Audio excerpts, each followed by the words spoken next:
Ibraheem Taore was born on March 14, 1988, in the small village of Kera in western Burkina Faso.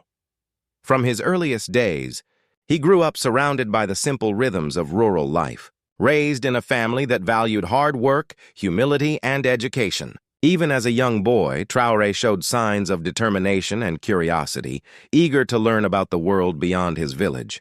He attended school in Bobo Dioulasso and later moved to the capital, Ouagadougou, to study science and geology at the University of Ouagadougou. But despite his academic path, his heart was drawn toward discipline, service, and leadership. After completing his degree, he joined the Burkinabe Armed Forces and began training at the Georges Namoano Military Academy, marking the start of a journey that would lead him from soldier to statesman. In the military, Traore proved himself as an officer of integrity and courage. He participated in several counterinsurgency operations and served abroad in the United Nations peacekeeping mission in Mali, where he gained valuable field experience and developed a deep understanding of the growing instability across the Sahel region. These experiences shaped his worldview, exposing him to the challenges of modern warfare and the struggles of nations facing terrorism, poverty, and political uncertainty. By 2020, he had attained the rank of captain, leading an artillery regiment in Kaya, but despite his progress, he grew increasingly frustrated with the worsening security situation in Burkina Faso. Insurgencies were spreading, civilians were suffering, and confidence in the government was collapsing.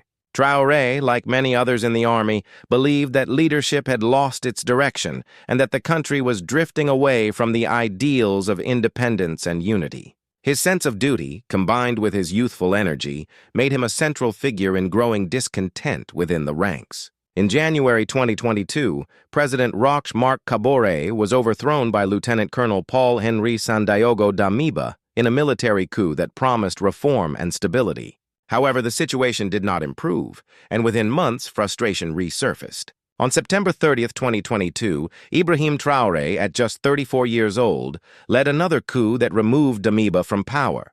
The news shocked the world. Overnight, a young officer from a small village had become the leader of a nation in crisis.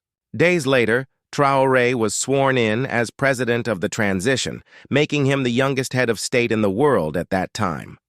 In his first address, he spoke about national dignity, self-reliance, and the need to reclaim control over Burkina Faso's destiny. He emphasized that the country must stand on its own feet, free from dependency and foreign influence. His words resonated with millions of citizens who were yearning for change and hope.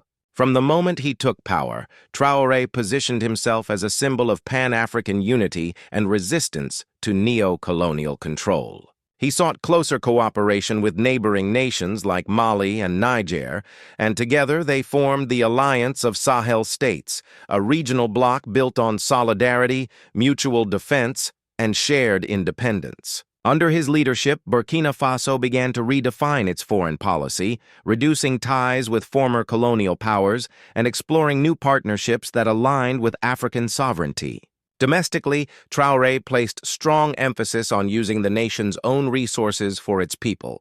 He called for control over gold mining operations, agricultural reform, and local production, pushing the idea that Burkina Faso must not remain just a supplier of raw materials, but become a nation that adds value and builds industries for its own citizens. He also encouraged the youth to take pride in their identity, to believe in their abilities, and to build the nation from within rather than seek opportunities abroad.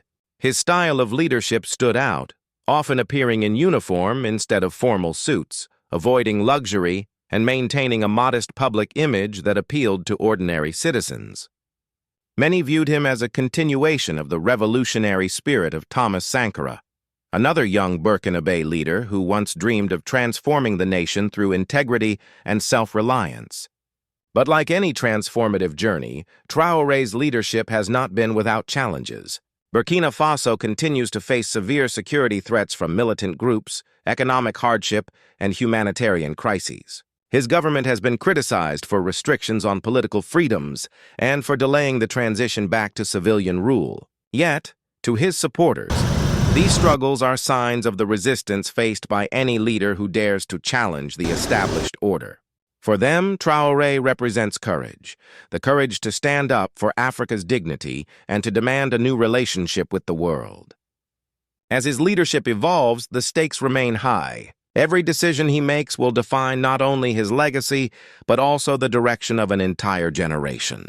In the heart of Ouagadougou, the city now watches him closely, some with hope, others with caution, wondering whether he can bring peace to a nation scarred by conflict and division. His story, however, is far from over. From the dusty roads of Kera to the presidential palace, Ibraheem Taore's rise is more than a tale of ambition. It is a reflection of an Africa in transition, young, restless, and determined to reclaim its destiny. As the sun sets over the Sahel and the winds of change blow across the region, one question remains. Can this young captain lead his people toward a future of lasting peace, unity, and freedom? Only time will tell.